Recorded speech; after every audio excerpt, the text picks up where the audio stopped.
The Patriots are in the middle of their bye week, but no rest for Zack Cox, our NESN Patriots beat reporter. I'm George Bolecki. He's joining me in the NESN studios. And Zach, we want to go through a little bit of, mid-season grades and also an outlook to the second half of the season. With the Pats in their bye right now, we see the offensive line banged up. We see the offense overall just in a rut. Who do you think needs this break in the season the most for the Patriots? I think both of those ones that you just mentioned. I mean, the offensive line has really been a mess these last couple of weeks, and the offense overall, it just isn't clicking, I think, the way that anybody within the Patriots organization really wants it to right now. I think a lot of that starts with that offensive line, and I think getting David Andrews back after this bye week, which we should see him back when they play the Jets next weekend. He was back at practice this week. I think that should go a long way toward kind of stabilizing that unit because, yes, it has looked very bad lately. But if you look back over the previous month or so, we were saying, man, maybe some of those O-line concerns that we had in the preseason, maybe those were a little bit overblown because it was not a dominant-looking unit, but it was certainly a lot better than it has been lately. They still have to figure out the right tackle spot, though. Getting Andrews back is not going to help from that perspective. So I think those are the top priorities. And then just looking inside, doing some self-scouting, some self-evaluation, figure out what's the best way to maximize Mac Jones' talents in this offense, because I think some of the play calling, some of the game management stuff, it's been puzzling. I think some of it has not set him up for success. There's been a lot of different factors holding back this offense. So you have the weekend off, take a step back, reassess, and hopefully for the Patriots' sake, kind of turn a page forward here. We saw pre-injury Mac attempting 7 or more yards per attempt through the air. Post-injury Mac, he hasn't had more than 5.5 yards per attempt. I think a big thing of boosting Mac back up is fixing that offensive line, like you stated. And Matt Patricia as the OC, we've seen a huge drop-off from last season, even when Mac was a rookie. Matt Patricia, OC and O-line coach. Yeah, all right, exactly. Those things aren't mutually exclusive. We'll see Yannick adjust at right tackle, too. Now, I want to start with some good now. Going into this bye and at this point in the season, who's been the biggest surprise, a good surprise for you when it comes to the Patriots? I'm going to kind of point to a position group as a whole, and that's the Patriots cornerbacks. Because if you think back a couple of months ago, the Patriots lost J.C. Jackson, their Pro Bowl cornerback.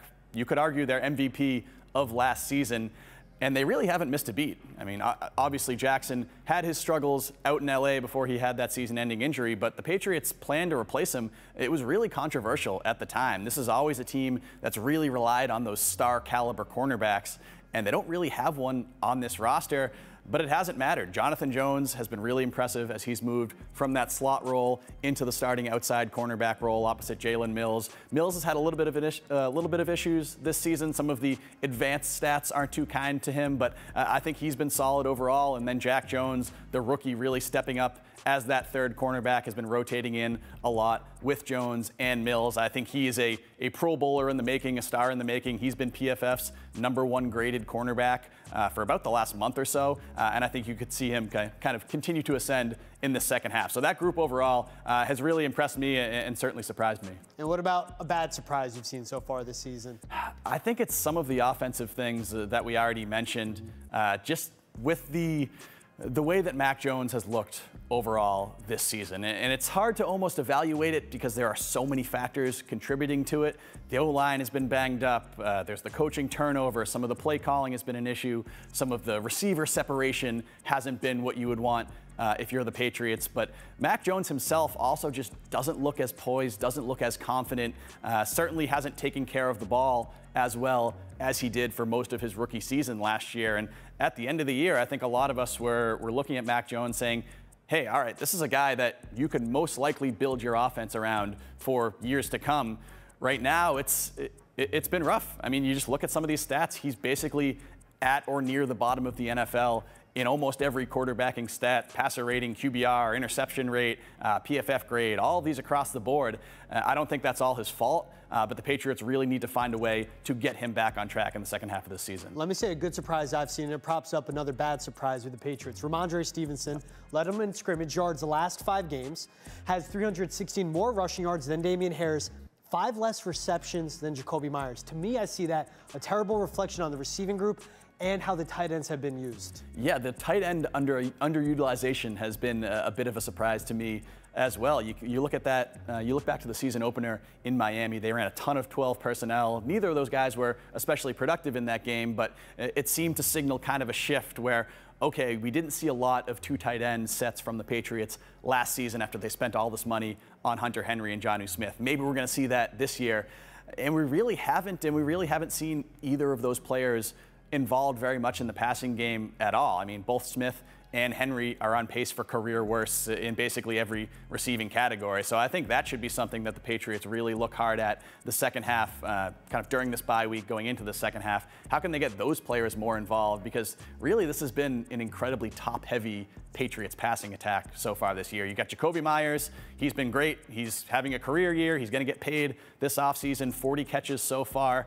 No other Patriots wideout has more than 15 catches through these first 9 games. You mentioned Ramondre Stevenson really stepping up in that pass catching role, and he's been great, but even he is not quite on the James White level of someone who can really be a major difference maker as a pass catcher. Patriots need somebody to step up from this tight end group or this receiver group. Maybe that's Tyquan Thornton in the second half of the season. Maybe that's Kendrick Bourne. Maybe that's one of the tight ends. But yeah, it's been far too top heavy so far. And we've seen the big 2 plays in the game against the Colts through the air was a Hunter Henry catch and a Jonnu Smith catch. We see the creativity there to get them the ball, but to follow it up, nothing much there. Now, let's play the name game a little bit. I see a Josh Allen, Kyler Murray, Stephon Diggs, who else? Justin Jefferson, Zadarius Smith, Quinnen Williams.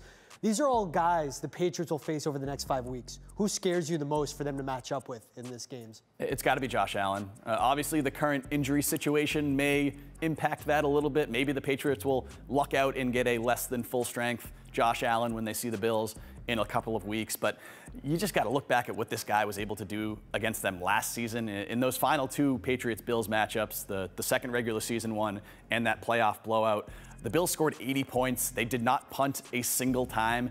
And the Patriots just had no way of stopping Josh Allen and this Bills offense. And I think that's going to really be the #1 test for them in this second half of the season. Back half of the schedule, much more difficult, it seems, than the front half of the schedule. They're going to have a lot of tough matchups coming up over these next 2 months. But 2 of them against the Bills, and that's, even though they've struggled a bit lately, they lost to the Jets last week. They may not have Josh Allen this week.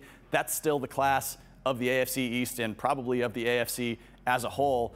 In this Patriots defense, which by a lot of metrics has been one of the best in the NFL this year, that's when it's really going to be tested. Can they succeed against Allen, against Stephon Diggs, against all the weapons they have there? And we're going to find out in a couple weeks. Yeah, 2 names I forgot to mention, Josh Jacobs, Devontae Adams. Right now, how the Raiders stand, the only healthy weapons they have on offense. But that game will be in Vegas. And you mentioned the second half of the stretch of the schedule. It is an absolute gauntlet. We said that when the schedule came out. It's appearing the same way right now.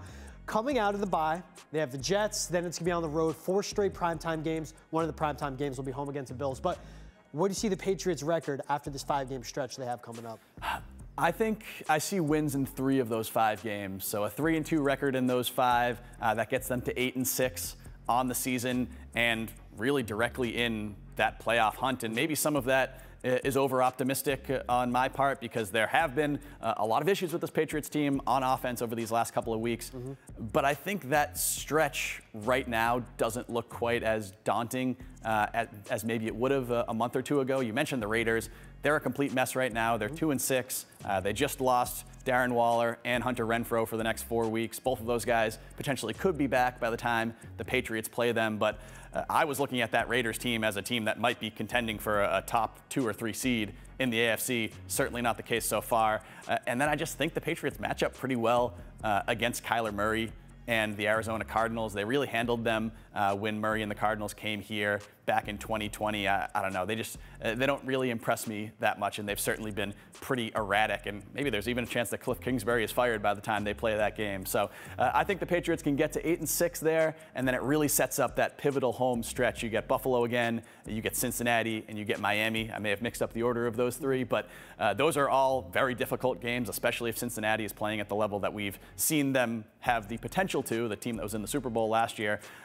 So it's really going to be a tough finish for the Patriots if they want to get back in the playoffs.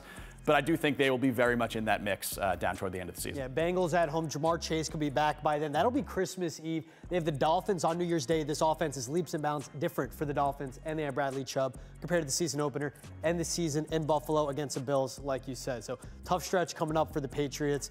sitting in a good spot, 5-4. Zack Cox, you got more optimism than me. I give the Pats 2 more wins to close out the season. We'll see how it goes. Patriots in a bye. When they come back, we'll be home against the Jets. The guy to keep it locked in the whole time through, Zach on Twitter, and everything you need to know for the Pats. Zach, thanks for coming in, bro. Thank you.